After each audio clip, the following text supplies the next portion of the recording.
wanted to get a feel for, so you've been doing this series on with people, Mark.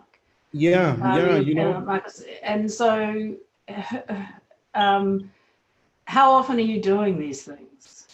usually once a week, and we Mhm. have different topics. You know, since the pandemic situation, I started this wine club and doing different things, inviting people like Jancis Robinson, Tim Atkin, and many sommeliers. You know, Sarah Andrew from Australia. Last month we had Yes. an interview about the Australian wines, and but I wanted to do it about New Zealand wines because, to be honest with you, we don't have too many options here in Mexico besides the ones that I already mentioned to you, Yes. and it's very important for us to have an input in this matter. Yes. Okay. No, that's very, very good, and I'm very pleased to be here. Um, and what I thought we would do is I will share my screen with you.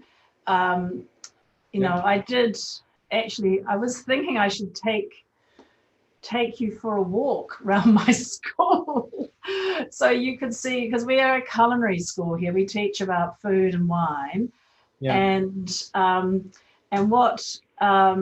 what I'm trying to do too is share with you a bit about some of the things that are going on in New Zealand wine, and I will share my screen with you shortly.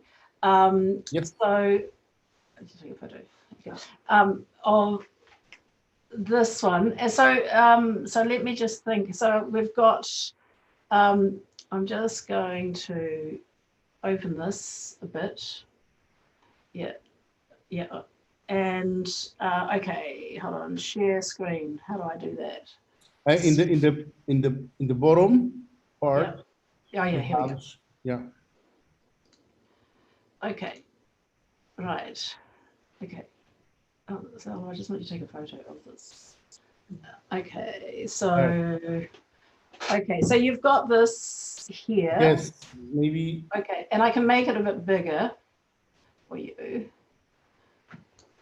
Um, and then okay, so everybody can, so here in New Zealand, so you should be able to, so this, I'm going to be taking some excerpts from my book uh, today, um, and what I thought I would do is, um, I'm not sure, do you know much about the geography of New Zealand? You know, I know some, but I probably you can share with us the Yeah, most important features okay, about the North Island and yeah. South. Okay, You can you see know, this? yes, we can. Okay, so first of all, so I'm in Auckland, and Auckland is the largest city, but the capital city is Wellington, and we have very traditional names for these islands, North Island and South Island. But in New Zealand, and just as I know is happening in Mexico, we are having a very big renaissance of the indigenous people of New Zealand, the Maori. So we are all starting to learn more Maori to speak as we in our everyday language. And while New Zealand was settled in the 1840s as a British colony, there were obviously a lot of native people living here at that time. And what happened in New Zealand's situation, and I'm reasonably familiar with what happened in Mexico with the Spanish and so forth. But in New Zealand's situation, the Maori tribes signed a treaty with Queen Victoria in 1840, And so, and it's called the Treaty of Waitangi. And so it is, and today in our legal system, it is very much having a lot of influence in terms of the partnership between Maori and the government of New Zealand. And so you're going to see a lot more bicultural words coming through from us, and especially once, you know, when we look at the wine world, you can start to see this theme coming through. And so so when we're looking at this map of New Zealand, and just to you know, I'll make this a bit bigger. You may or may not be able to see that. But if we think of New Zealand, okay, can you see this? Okay. So here we are down here. And so New Zealand geologically was part of Australia. And if, you know, millions of years ago, and if we think how really the whole world, including, you know, the Americas, was part of one continent, you know, millions of years ago, New Zealand was part of Australia. And so it's split off in, you know, so many, you know, millions of years ago. But it does mean that a lot of our plant life, our trees and so forth, are similar to what happens in Australia.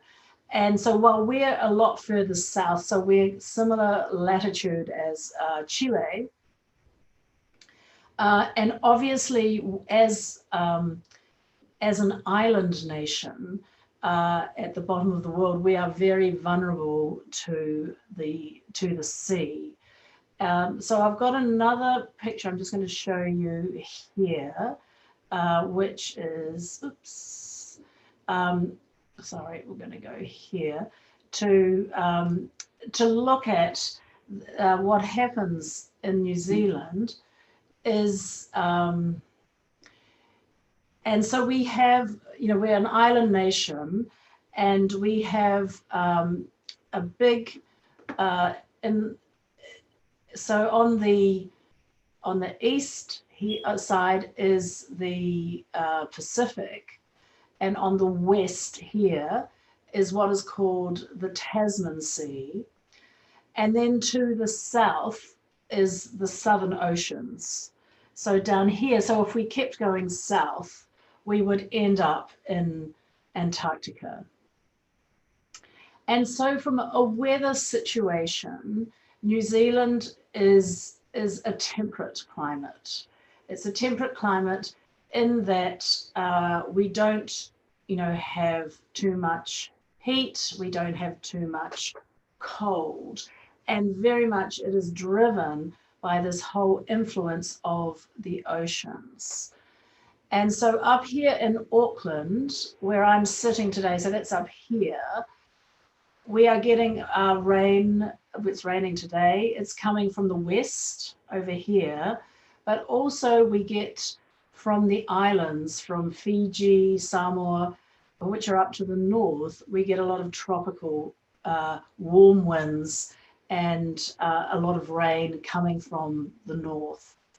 And you can see how narrow it is up here. So it is never very, you know, we don't have a lot of, you know, blue skies all the time. It's often cloudy. However, it is subtropical. So it is, you know, we're getting our average temperature would never drop much below, even in winter, below, you know, 12, 15 degrees.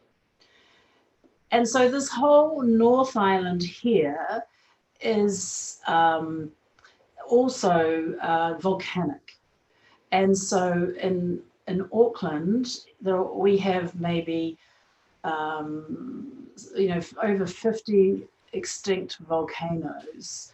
And so there's nothing fuming, but just like in Mexico, you know, with your volcanoes, it means that we, you we're often having earthquakes, we're often thinking about volcanoes. And in the center of this North Island here, there are 3 very active volcanoes here.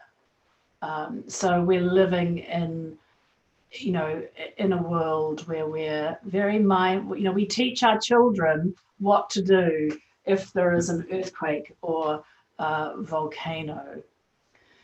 So in terms of the wines of New Zealand, this central area of the North Island is too fertile.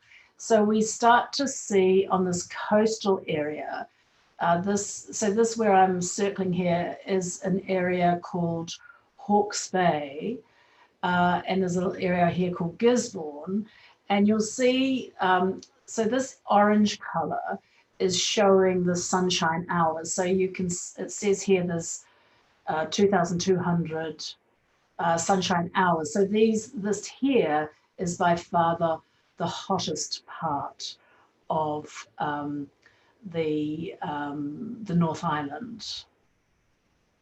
And if we go down here to Wellington, so Wellington is our capital city, and to the north of Wellington is an area which is called the Wairarapa. Wairarapa is a Maori name, and this is also where we're growing grapes. But really, the focus of New Zealand wine is in this area here in the South Island, which is known as Marlborough. So, Marcos, that wine that you had is coming from here. Yeah. And Matua, yeah. And so you can see too here in the South Island that it is getting more sunshine hours. So it's hotter, but it does get rain.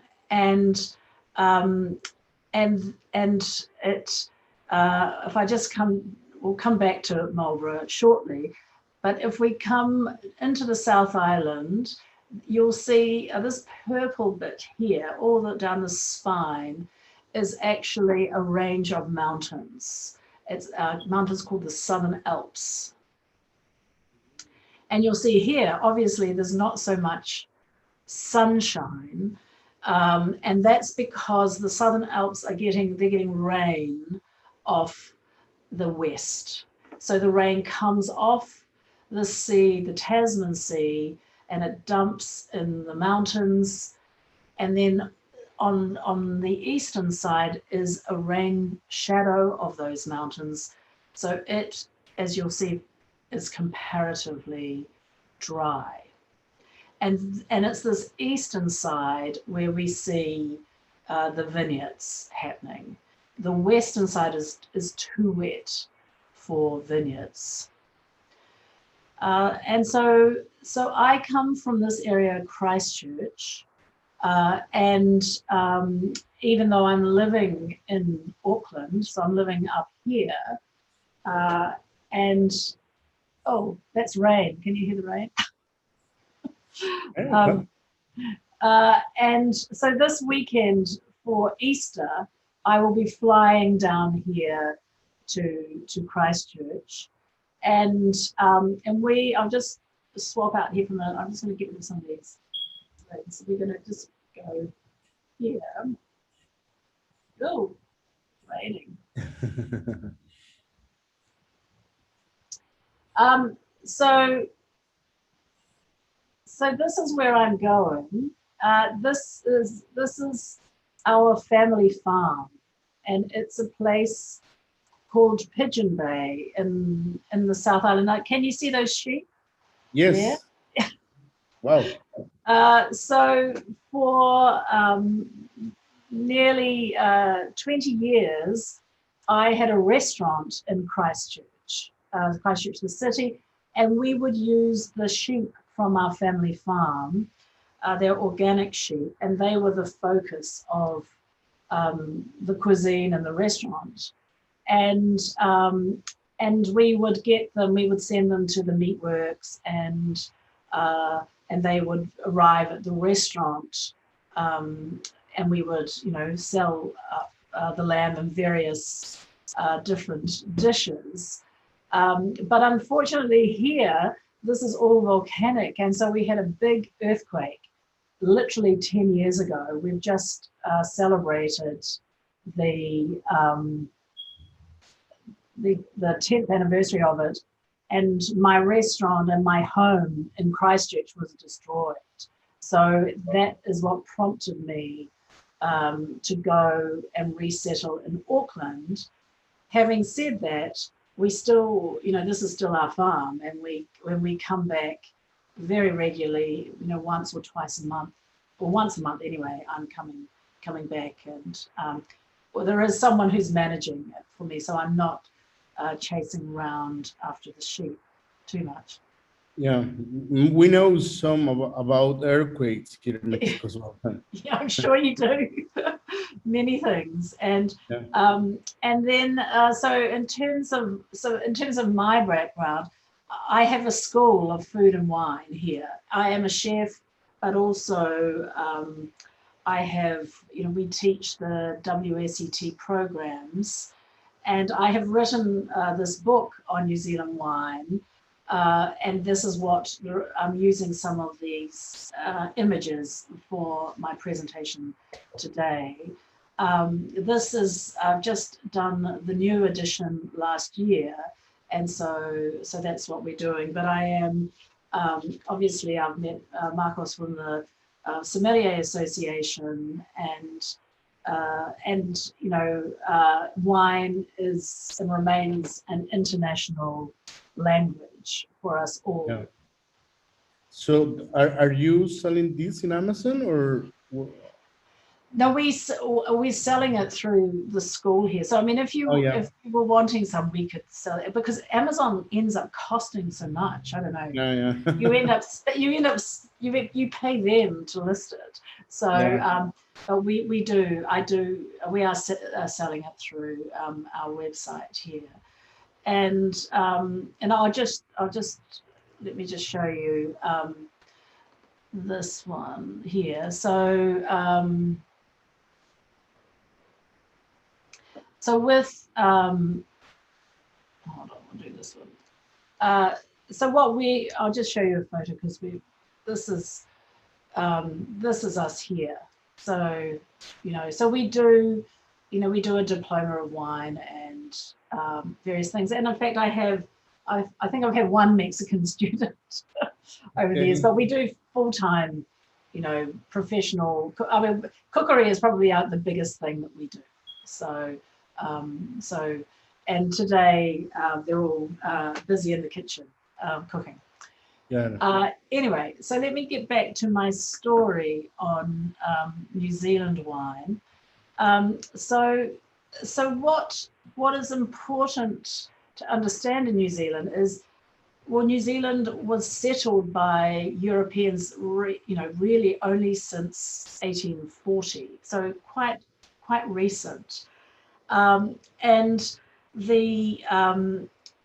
also the majority of the settlers, the white settlers in New Zealand, were from Britain, and they did not have a culture of wine, unlike the Spanish, who have always had grapes and so forth. And so it has taken quite a long time to get a New Zealand wine industry established. And that really only happened in the 1990s, actually. And so if I just go to here, so this is a map of the Auckland area, and here, this is where I am now. And what happened in New Zealand was a small group of immigrants from Dalmatia, from Croatia, Dalmatia. They settled in this area of West Auckland as market gardeners, and they were used to drinking wine, and so that they were really the innovators who introduced this culture of wine, because really The British side, they were drinking sherry from Spain, port from Portugal, fortified wines, and not, and then of course whiskey and gin and those sorts of things. So the beginnings of our wine industry come from here, but as I mentioned, it is the sea. It's too wet, and so you get a lot of mold, of dampness, and it's been not so good for growing grapes. Hence this move south. So I'll just give you a little picture here of. I'm not sure whether do you know about the America's Yacht Club yachting trophy? Do you know about the America's Cup? Anybody know about this? No, no, no. You don't? Oh, well, anyway, there's this big. I should just write it in the. I'll just go here. So the America's Cup. There's just been this huge competition here in Auckland, and New Zealand have won it. You see, it's a sailing. It's this. Hold on, how do I do this? I'll make this bigger. But you can see it. No, I won't do that. Okay, so see this harbour here. This is the Hauraki Gulf, and so this is what we've got. We've got sailing. We've got here are some grapevines. So this is on a volcanic island, and here are some grapes that you can see. And so Auckland, while it is a big city, it's not renowned for its grapes. The next region I want to show you is a region called Gisborne, and that is off to the west, to the east of New Zealand. But here, I think you can see a bit better how here are some grapevines. This is the Milton estate, and they're on the hill, but all through here is a very fertile agricultural, horticultural land, and people are growing corn, maize from Mexico, and vegetables, kiwi fruit, and so forth. And here on the hill is where you're seeing, these are some Chardonnay grapes. Is it true that this is the eastern vineyards in the world? They're the first ones to see the sunlight every day. Okay, got it. Yeah, in fact, I'll just show you where it is. So just here's our map of New Zealand again. So here it is here, Gisborne, on that coast. It's quite isolated. It's like to drive from Auckland to Gisborne would, take you maybe eight hours. It's not, it's still quite a long way away. And Gisborne was really the first commercial area in New Zealand for growing grapes. And in New Zealand too. So Hawke's Bay, we're going to go there. This is this next region. So Hawke's Bay, and I'll just go here to this map, this photo. So again, you can see it's still quite, we will call this pastoral land. Good, green. These are vines. These are autumn colours of grapevines, and here is this is the sort of the map of Hawke's Bay. And Hawke's Bay, the original grapes that were established here in sort of this area were actually established by priests. There was a mission estate that was established in the 1850s, and they of course wanted vines for communion, for for the church services. And you can see too here, like these are rivers, so there's a lot, rivers are very important in New Zealand and often where we see a lot of the vineyards. There is just here, I'm not sure whether you've heard of Tamata Estate as a winery. Anybody heard of Tamata? It's from this area, and our Craggy Range. Anyone heard of Craggy Yeah, Range? we used to have here wines from Temata. Tamata. Not anymore. No. So Tamata is, so that's near this peak. And so Tamata would be, again, in terms of New Zealand, one of the famous New Zealand identities, brands of wine. And so these are, again, these are little towns. And then if I go to, so again, if we just go back over here, I'm not sure whether you can see it, but there is a big river here. So these are all river valleys. Wow, and very nice. Shingles, yes. So, and then this next page. I have a question in terms of Hawke's Bay. Yes. I want to make sure, because here you were mentioning the rivers, it's a little warmer than the others, than Auckland and Gisborne. Can we say that here we will find the most beautiful, full body wines like Cabernets or Merlots than the other regions?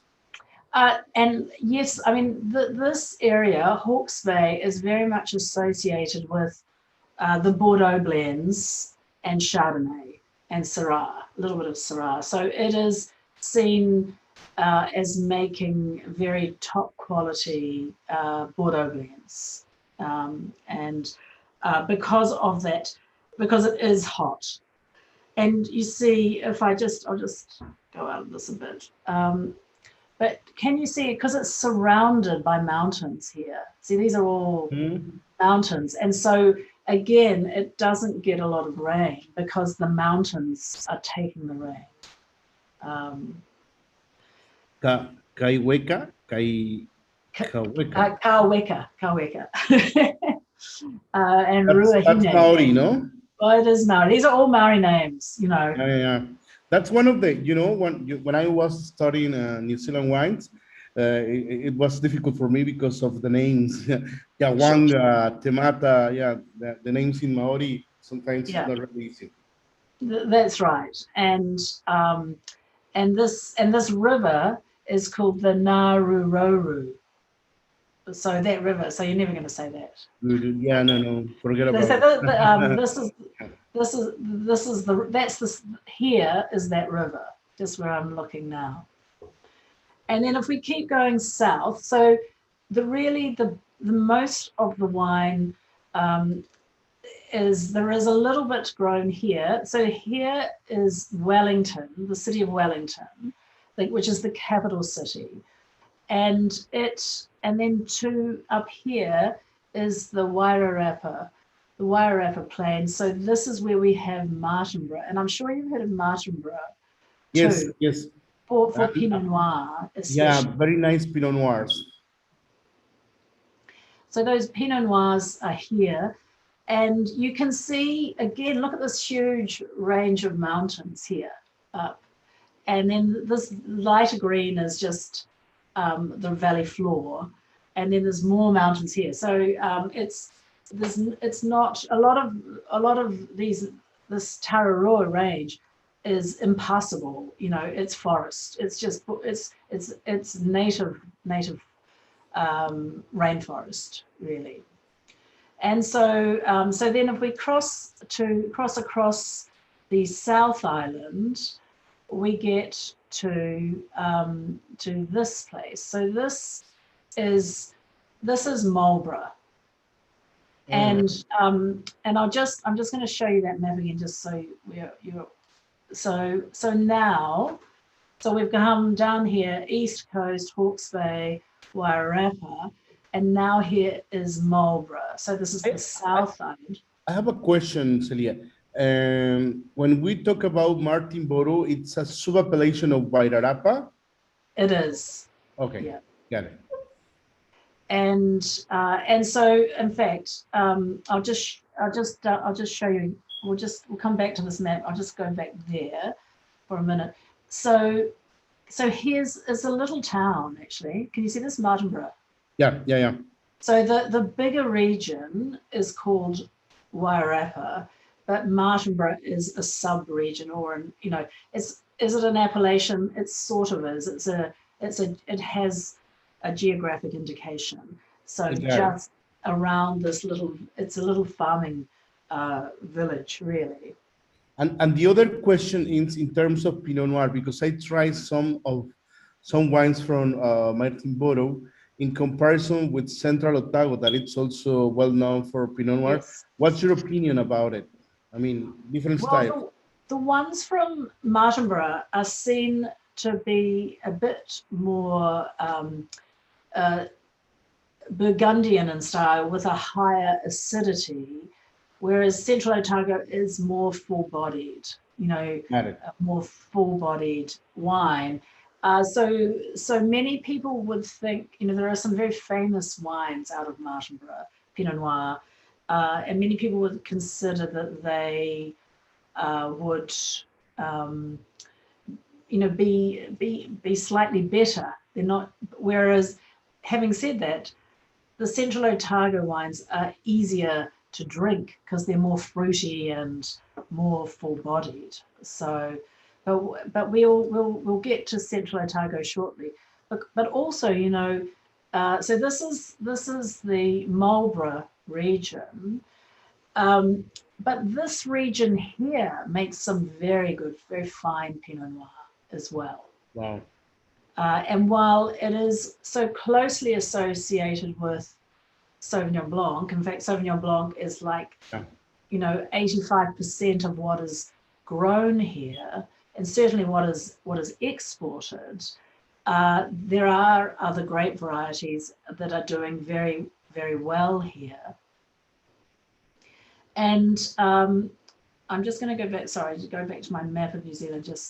So in the South Island here, so you can see this. So down the spine, these are mountains. That's what I mean. So you've got this it's called the Main Divide. So it's dividing the country, and Marlborough up here, which is our largest wine region, but really only dates from the 1970s. That recently. Yeah. And it is protected from the west, so that those mountains protect it, but also the southern winds and storms, they miss it. They come up and they go straight into Wellington, and they miss that whole little Marlborough area, so it can be quite dry, which makes it very useful for people to grow grapes. It's very reliable. So if I'll just go back to this map here, and so the township is called Blenheim, we call it, which is around, by your standards, small, like 70,000 people. But it is okay. It's a village. And do you see this Wairau Valley? So this Wairau, this is the Wairau River.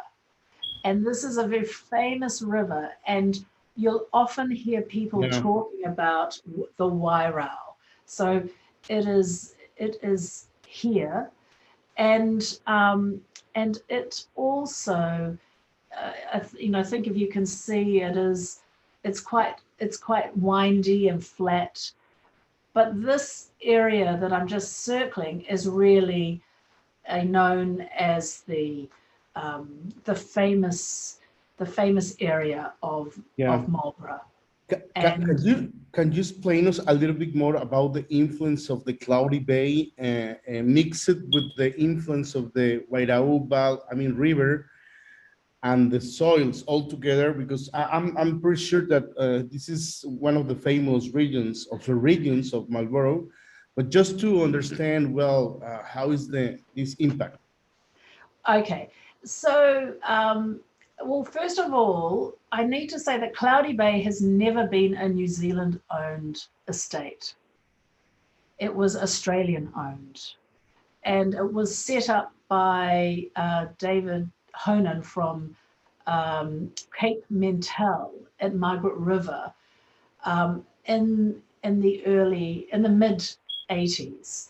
And it is, see what it says, this one here, oh, Rapaora, this one, if I'm circling. So Cloudy Bay is around in that area. So it's quite close to the river. And there are these, this is a Waihopai, this is another river, the Waihopai River, but these Omaka, Brancott, Ben Morven, you know, these are other valleys that are coming into this area. So you often will see those names on bottles. In fact, you may know, do you know the Brancott name? Yeah. So Brancott is owned by Pernod Ricard these days. And Wither Hills, this one here, do you know that name, Wither Hills? There's a wine called Wither Hills, and that is owned by Asahi, you know, Japanese. Oh, really? Yeah, so I just want to show you, I just have to go to this file and see if I can get you, I'm just going to show you another picture of Cloudy, you know, this, since you've asked about Cloudy Bay, I can show you something else. We'll just open this other one up. Hold on. No, it's not opening. So, so this image here, this is Cloudy Bay, some Cloudy Bay vineyards. And you can see the mountains. I mean, it doesn't normally look like this, but this is, you know, these are the mountains. So these vineyards that you see are owned by Cloudy Bay today. Mm-hmm. And it is, and Cloudy Bay has been very important because it has made, you know, helped really establish the region, you know, internationally. So these are, this is near where Cloudy Bay is, but this is what it looks like because it's all machine harvested. Yeah. You've got, so these are rows of vines, but they're like that because the machine harvester straddles them, sits over the top of them, and then goes, and so that you don't need people to hand harvest the grapes, because obviously in New Zealand we don't have much population, so we have to use the technology. We can send some Mexicans if you want. Yeah, yeah, I'm sure you can. At the moment, with and if you want to come to New Zealand, you still have to do the 2-week quarantine, and it's booked up for months. You know, there's not enough space. What's the total population in New Zealand, in the whole country? Of 5 million. 5 million. So probably you already have vaccinations, right?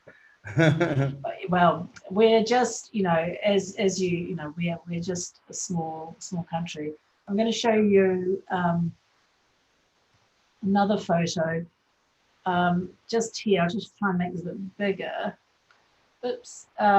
So you can see, can you see the river? So this is very typical vineyard photo. And so here are the river terraces where the vineyards are located. And here are the mountains. So you have these very dramatic, you know, rivers with the vineyards often on those terraces. Got it. And here's another. We can just look at this one. So this is another Marlborough photo, and again, you know, here are some vineyards being planted right by the coast, and you know, so it's just looking. This is on the coast, looking north. Wow. So And I heard in terms of soils, I heard that you have one of the oldest soils that we can find in the world. well, I'm not sure. Hold on, I'm just going to show you this one too. All the soils. Well, we don't have, like, you see, this really, New Zealand was a pastoral farming, you know, sheep farming, really. Okay. So if you see this green land up here, this was all in sheep. And here are some vines that have been planted in the last decade or so. So the soil profile, there is a lot of clay here. So, you know, in terms of winemaking, or growing grapes, the rivers are preferred because it's not so fertile. But in some of these areas, it is quite fertile and there is a lot of rain. And so it's not as, it's not, we're trying to do two things. You know, we're trying to be a sheep farmer, but also a grape farmer too. And if I just go back to this one, I mean, the critical thing is these river valleys, and certainly that's where you get a lot of soils. You know, so it's a bit like in southern France. You know, along the Rhone, you've got these free draining river soils that tend to be popular. Yeah. And if I just go to go up here, just got a couple more regions to introduce you to. So I'll just go back to my map of New Zealand. So we've got Marlborough here, and then we're coming to. I'm going to show you Canterbury. So Christchurch. So like I said, that's where I am from. And then here is Central Otago or Queenstown, which is where, you know, a lot of the Pinot Noir is grown. So again, I'm going to go down to here. So this is Christchurch, and I'm not sure. Have you heard, Marcus, of Waipara? Have you heard of this name, Waipara? Which one? Waipara. This one. No. No. Anyway, Waipara. Yeah, Waipara. Yeah, yes. Waipara. Anyway, so this is the wine region that's associated with, it's pouring with rain here. Can you see that? No, it's raining. Anyway. And see this little picture here, this pigeon bay. So this is where that picture of the farmer. So this is where I'm going this week. So again, we have big rivers here, and then this next one is this is the Central Otago. So so Queenstown is a tourism area, but this is really in the mountains, and it can get you know, you can get snow, you know, a lot of snow. There's skiing done here and so forth. And this is sort of a picture of what it will be looking like at the moment. These are, because it's where we have autumn now, so the leaves are turning brown. And this is Felton Road. Have you heard of Felton Road? Yeah. So Felton Road is probably the most famous winery in this central Otago area. And again, you can see the poplars and the trellising and so forth. It's the one that you gave us in the last trip. I don't remember. It was from Central Otago, but I tried to remember the name. And unfortunately, here in Mexico, we just have a like probably one label. Uh, I'm trying to remember.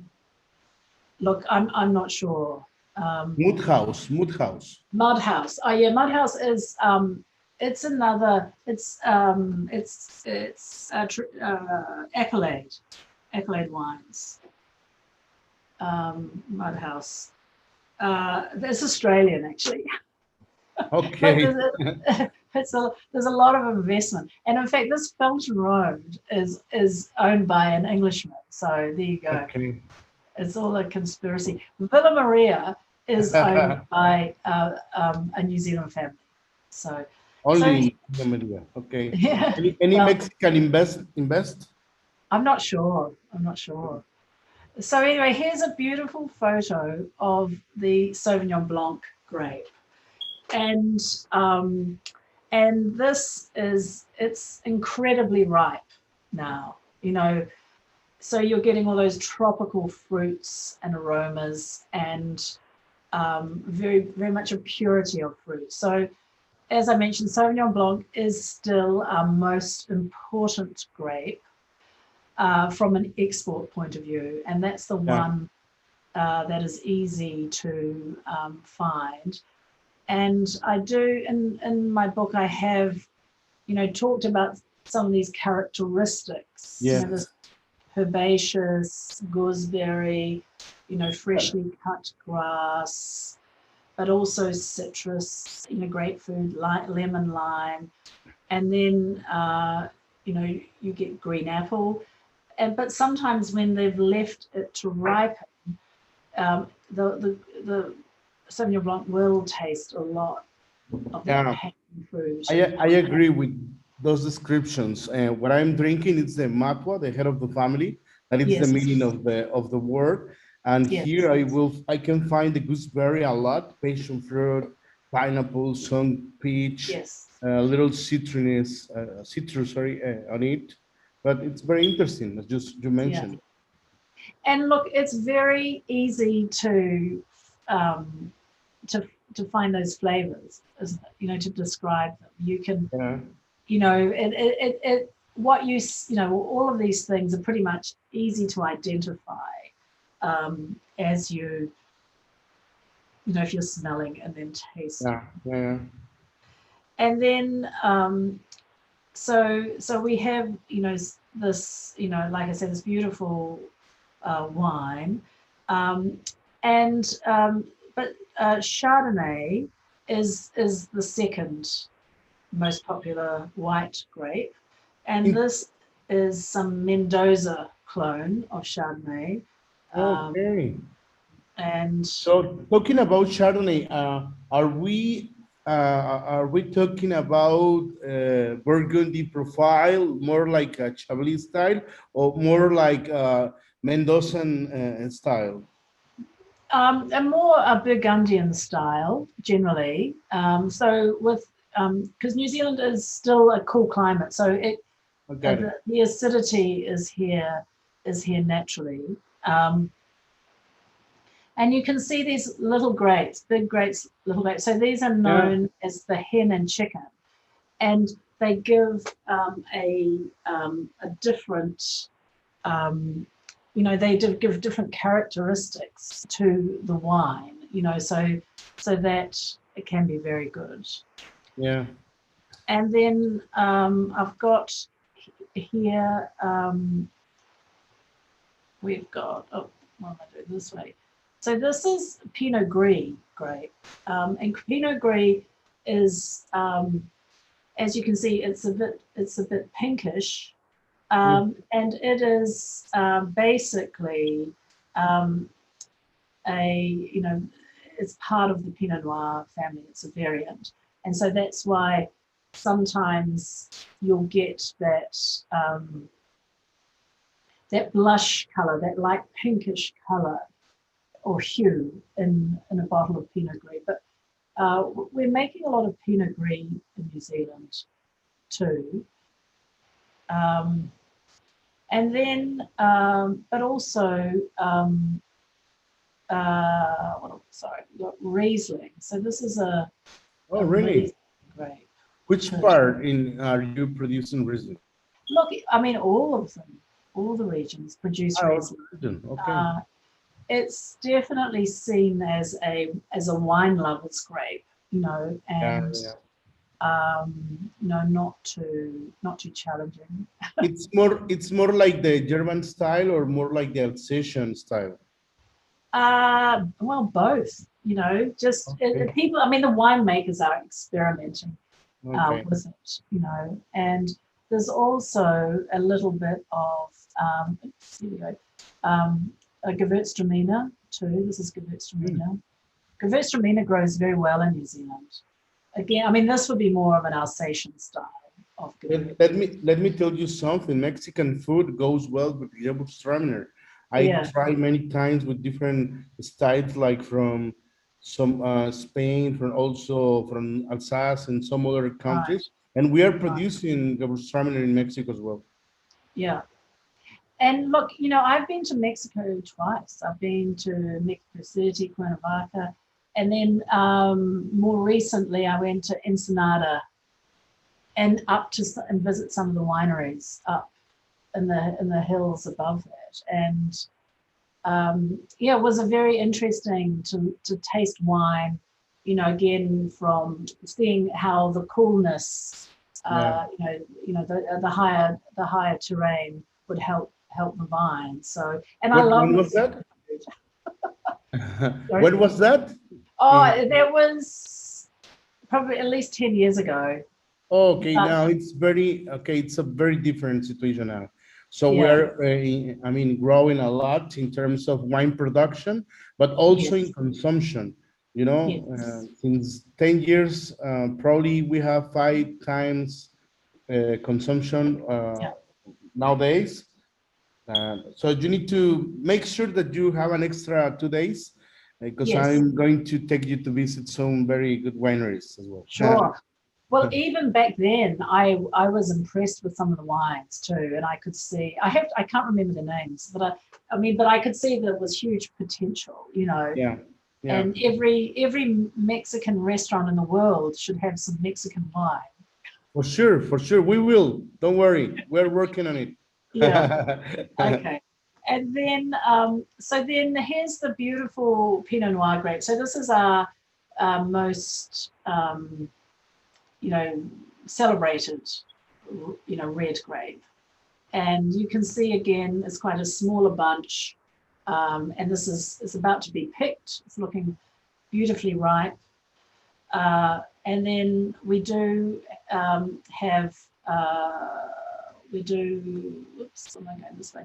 There's quite a bit of Merlot grown here too. Not so much Cabernet Sauvignon. And then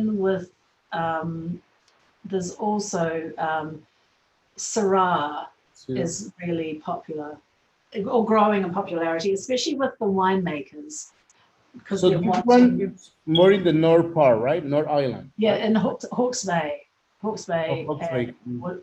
whereas the Pinot is really looking Mhm. at, um, further south, Be- be- be- Martinborough, Pinot Noir, and so forth. And I, then I, all, yeah, you go. sorry, I was thinking about Pinot Noir because it's besides Sauvignon Blanc, that it's obviously the famous one. When I talk about New Zealand wines, I always talk about Pinot Noir. But you already mentioned that we have two different styles, like in the north, Martinborough, that it's more Burgundian style, can Yes. say that, and Central Otago, that it's also famous, that it's more like a full body wine.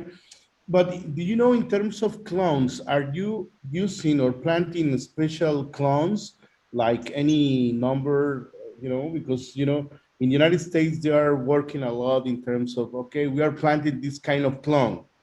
For Pinot Noir, you're talking about? Yeah. Yeah, a lot of the Dijon clones, Dijon and clones from Pommard as well are popular with the winemakers. Okay. And but the production, the problem with Pinot Noir is that it is much more expensive to produce than Sauvignon Blanc. So the export Yeah. prices are more, it's, Sauvignon Blanc is a good thing to do. And I just thought I'd show you. So we're literally now 31st of March. Everyone will have picked their Sauvignon Blanc now, even in the South Island. So you can see, I'm not sure whether you can see that that's a harvester, and this is a picture of the harvester. So see how it's straddling the vines. Yeah. And so that's what I mean about it's, and taking all the grapes and they go across into this hopper. And so it is very efficient for, when you're making a wine like Sauvignon Blanc, which doesn't mind being beaten around. When it comes to grapes like Chardonnay, top Chardonnays and Pinot Noir, then they will be hand harvested. Yeah. And so this is, here we go, here are some people hand harvesting. Sometimes people will hand harvest Sauvignon Blanc, but it will be for a premium product. Yeah, like the coke or things like that, no? That's right. That's right.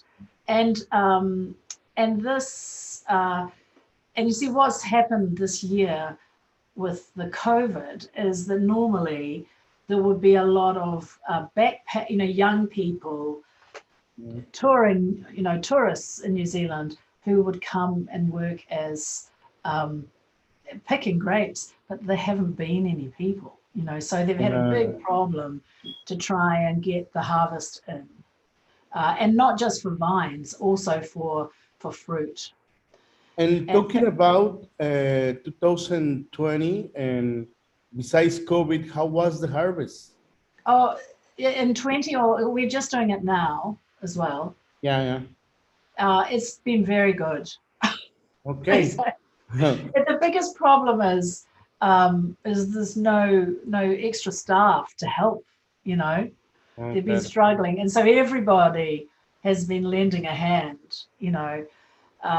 So this is do you know this winery called Dog Point? No. So Dog Point has been founded by one of the winemaker of Cloudy Bay. Oh, and, really? And also these photographs I'm going to show you too are coming from the founding winemaker of Cloudy Bay. His name's Kevin Judd. And he has his own label called Grey Wacky. And here we can see, can you see how they're sorting? So they're hand sorting the Pinot Noir grapes to get rid of any unripe grapes that might impart bitter flavors there. Yeah. And then, ultimately, here's a photo of them pressing the Pinot Noir after fermentation. You can see all that magnificent color. And then here we've got this photo here, some barrel maturation. Okay. And so let me just introduce you. So this is Grey Wacky. So Grey Wacky, so this guy here, Kevin Judd, so he's the person who created Cloudy Bay. And he was their general manager and winemaker for maybe 20 years. And then Grey Wacky is his own private label. And he has kindly let me, these images that I'm showing you are from Kevin. He's let, because he has a second life as a photographer. And I'll share, I'll share with you him on Instagram too, just so you can see what he's doing. He does a lot of bird life actually. Yeah.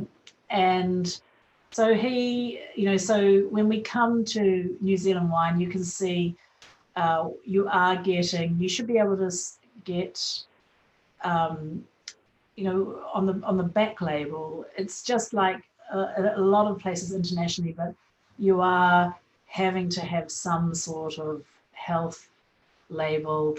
Always they've got to say the region. So here it's Marlborough, and that means that at least 85% of the fruit are from Marlborough. And I'll just go back here. And anyway, so so that's about it. So anyway, I'm happy to take some questions on that. That's really all I was going to do, introduce you to these things. Shall I stop sharing my screen and you can, well, I can share my screen with all you guys on it. So any questions for me? Yeah, actually, yes. I want to ask you in terms of sustainability, because I heard that in New Zealand, you are working hard in terms of, economic, ecologic, and organic things. Tell us about it. Yes, and it's very much, yeah, this is very important in New Zealand. Hold on, I can probably find something else here. We do have the New Zealand wine growers. In fact, what I should do is I can, New Zealand wine growers are the organization. Can I do this here? That oversee, if you want to learn about New Zealand wine too, you can go to this website. So let me just go here. So, so this is New Zealand wine growers. So this is like this is a board of all the New Zealand wineries must be members of this. And if we look here, you can see that there is a whole bunch of information on sustainability. And yes, every New Zealand winery, if they want to export wines, they must have a sustainable wine growing policy. So they've decided for some time ago, you know, that how do we manage climate change, you know, and how do we minimize, you know, the water, the waste, and so forth. So it is a very, very big focus of what we're doing in New Zealand. And also you'll find here, and Marcus, I will put this in the chat, you can find a lot more on all the regions. So, Yeah. It's pretty nice, this, website, yeah. Okay. Yeah, so it is, yeah, okay, good, you're familiar with it. Yeah, it has got, you know, there's lots of information here. No. And so, and also there are statistics too, you know. So that's good. Okay, so that's, and then if I Constellation Brands, it's an owner of which winery? So which one? Constellation Brands. Constellation, that's US. Yeah, that's US, but I saw it.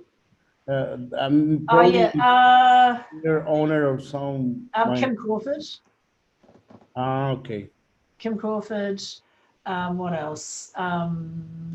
Monkey Bay. Monkey Bay. Okay.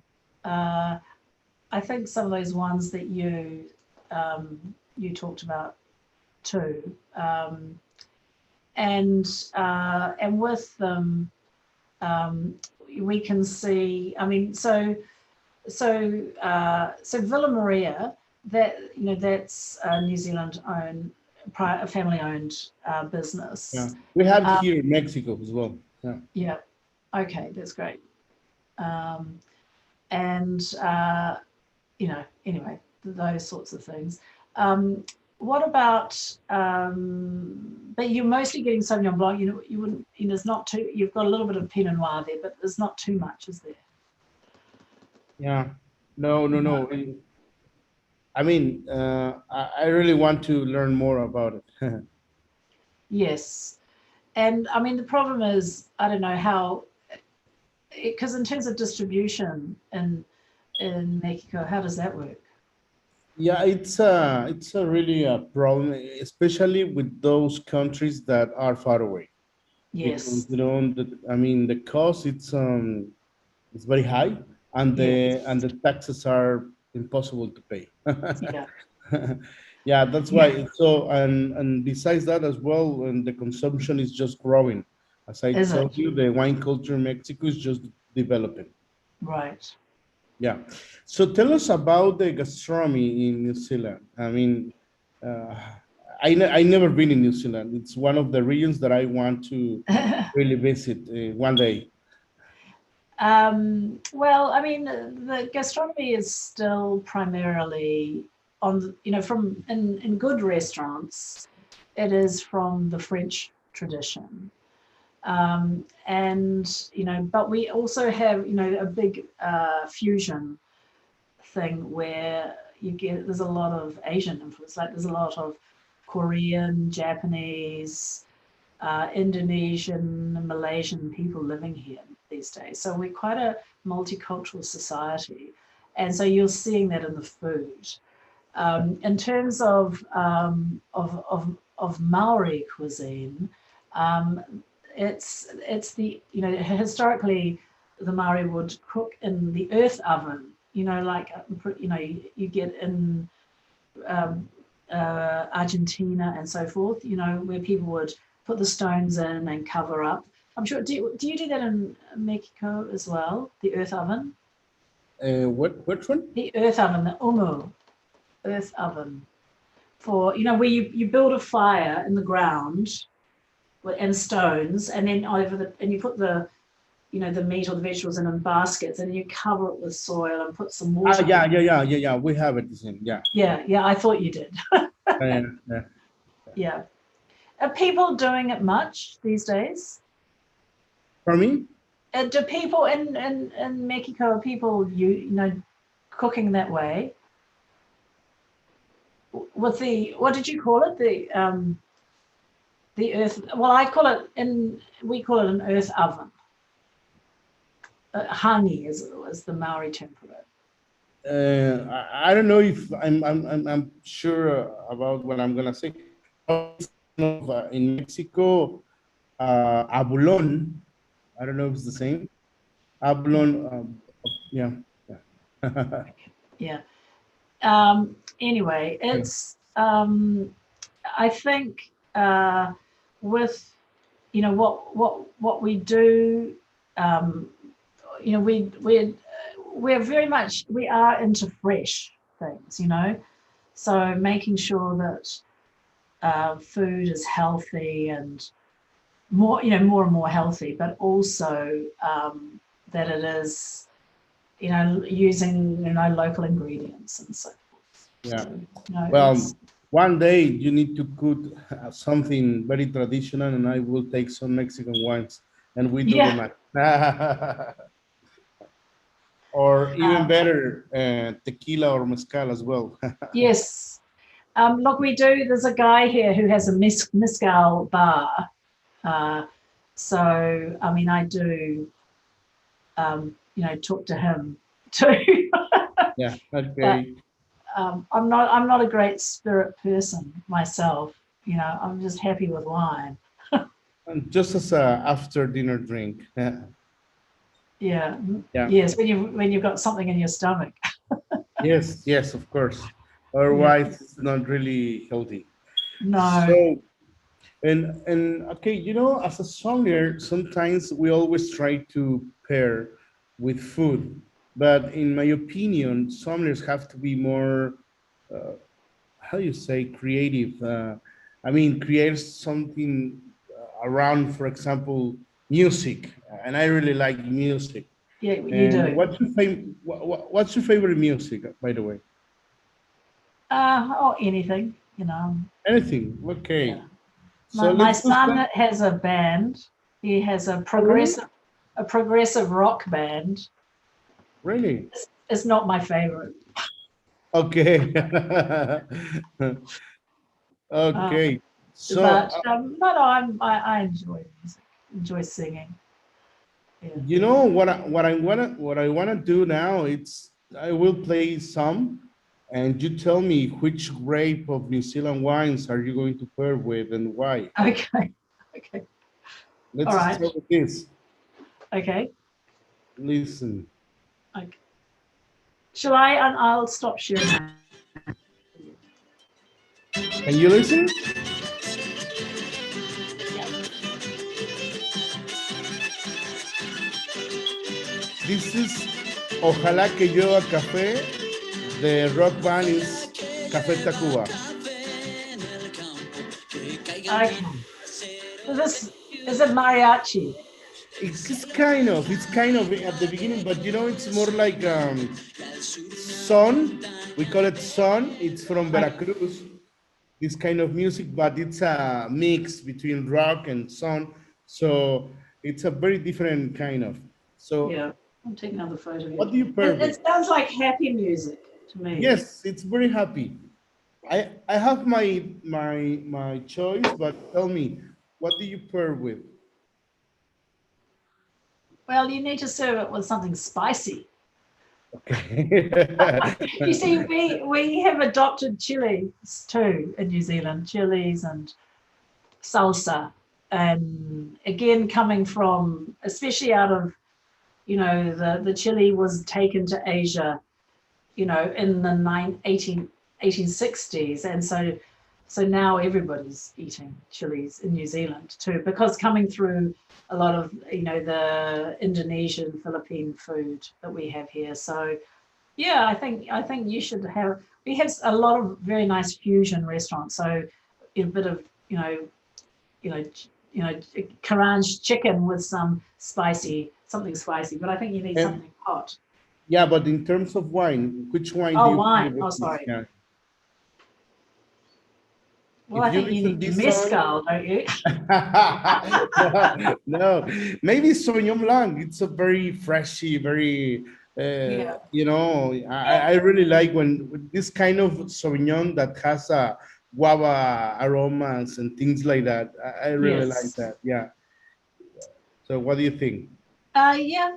So I mean, Sauvignon Blanc is a happy drink too. Yeah, it's a happy But drink. I think it would be good, like, Sauvignon Blanc with some, we have these green shell mussels. And in fact, I think Pillar has mentioned them, the mussels and oysters, that's a good thing to have too. Okay. I'm pretty sure that you know the next one. Listen.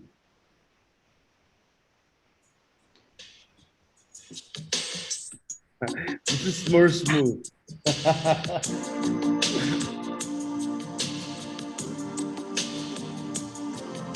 Yeah. You know this Is song? there, is there, there's not Mexican music though. No, no, no. This is not a Mexican. Yeah, I This is do. very famous. Yeah. As it did tonight, I never seen it shine so bright. Come Yeah. on. Yeah. I know it. Who is it? Chris Rea or It's someone. the Lady in Red. Lady, yeah. For a little Yeah. romance. Yeah, yeah. So, what kind of wine do you pair with, and why? Well, I think that could be a Riesling. It's a bit sort of soft and Okay, mysterious. got it. Yeah. I really like that. But Riesling, like with botrytis and things like that, no? Something like more Yes. pretty. Yeah, okay. I really love to do this, That's Yeah. one of my Did favorite you do parts. this to Sarah too? Yes, of course, Okay. everybody. Everybody. Well, that's part of it. It's Yeah, part of it. because sometimes we have to leave the wine in a different way, not, like strictly like always the same. Yes. Like we need to create experiences around the wine in a different way, not only with the food and Yes. the atmosphere as well. You know what I mean? Yes. Yeah. Um, yeah, I mean, and look, there's a lot of research been going in New Zealand about music and how music enhances the dining experience and the eating experience with wine. yeah. I mean, it does. So yeah, Yeah. interesting. Okay, now the last one. Okay. All right. All right.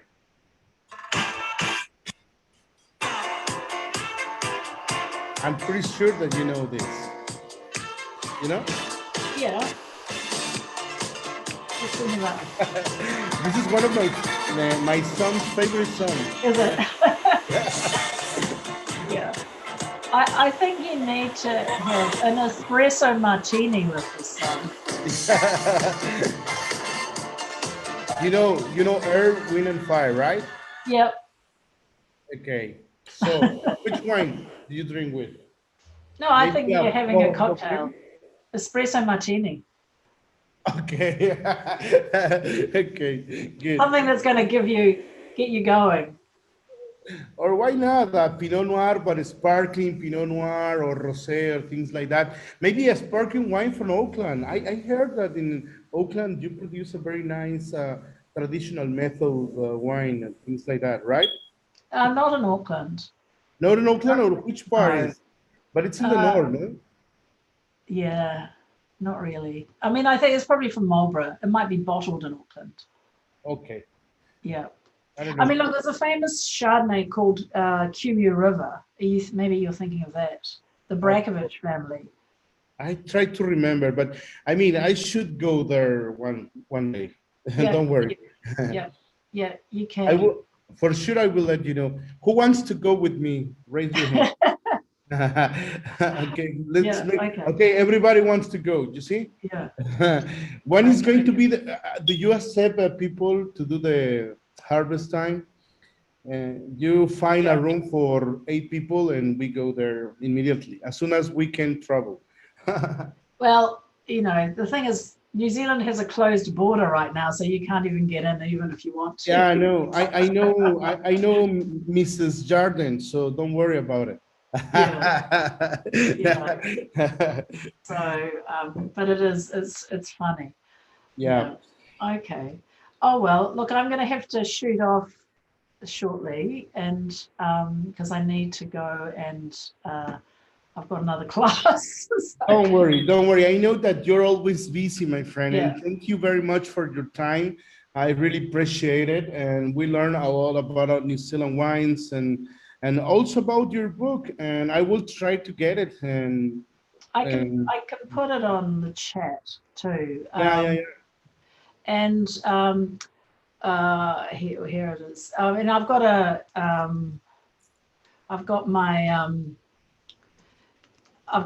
website too that it's on, and here we go. Here, I'll put it in the chat, and you can see it. And Perfect. and then and also, but also, I don't know, people doing Instagram and things. You know, you know what I'm gonna do very soon. I'm trying to get some tecoco from Cloudy Bay. I want to do like a kind of vertical tasting because I Yeah, really want this special wine, and I will do a tasting with all the guys here in the Zoom. yeah. Well, do that, and I mean, look, Cloudy Bay is like I say, it's a great. Why can't I do this in the chat? It's not letting me in. Cloudy Bay is a great. Okay, Pillar. I've got for some reason. You cannot do it. I've Yeah, got maybe you are chatting with someone else. No, I've got Pillar here, but anyway, she can maybe share it. Ya, Piri, lo Yeah, puedes poner en el chat para todos, please. because it's not. Yes, I Don't will worry. come before everyone. Okay, thank you. Don't worry. It's got us privately going, but I can't. seem to log out. I just to have the same problem, you know, don't worry. Yeah. So, my dear Celia, thank you very much for all Okay. your knowledge, and please keep safe, Yes. and I hope to see you very soon somewhere in the world.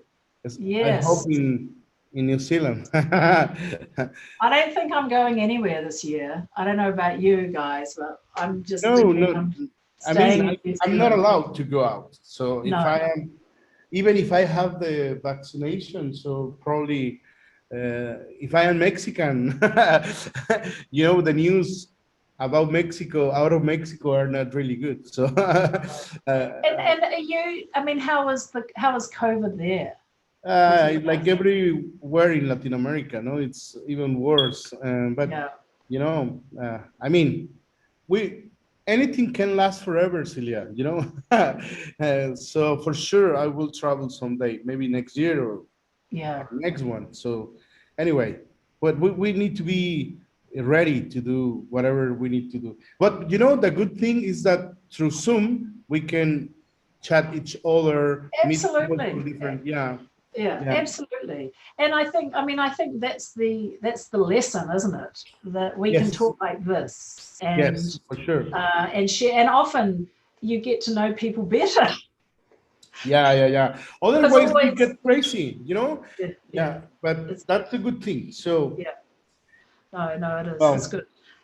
Okay. Oh well, thank nice to meet you, everybody, and have a happy Easter, safe Easter, yeah, and drink more New Zealand wine. for sure. I'm gonna finish my bottle of Pinot Noir from Matua. Well, don't drink it all at Ghetto- once. Yeah. Of course, I have the Sauvignon Blanc that I almost finished it, and I'm gonna drink now my Pinot Noir with my dinner. Okay. Thank you. Very good. All right. Okay. Okay, Well, thank you, Celia. everybody. Thank you, Okay. and I see you Okay. soon. See you. Okay? Okay. Please take Bye. care of yourself. Yes, I will do. Okay. Thank you.